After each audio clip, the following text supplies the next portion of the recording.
Sir, pwede po ba ako humingi ng tulong sa inyo? Oo naman. Ano yun?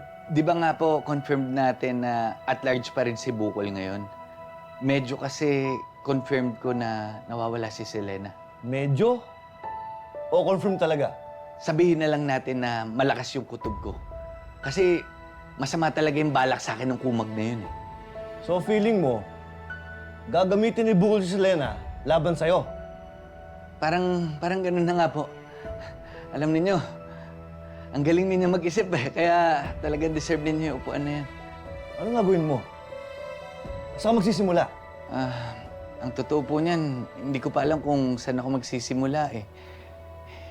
Kasi alam niyo naman talagang, yung si Bukol, talagang mailap yan sa akin eh. Alam mo, Garcia, hanggat wala tayong hawak na solid na ebidensya na makakapagsabing hawak nga ni Bukol si Selena, hindi ko pwede maglabas ng search party. Siguraduhin mo muna, tapos tawagan mo ako para mabakapan kita. Okay po, naintindihan ko po sir. Dalitaan ko na lang po kayo. Payo ko sa'yo. Hingi ka ng tulong sa mga informant ni Conde. Baka may alam sila tungkol kay Bukol. Alam niyo sir, naisip ko na rin yan eh. Naunahan niyo lang ako. Sige po, maraming salamat po.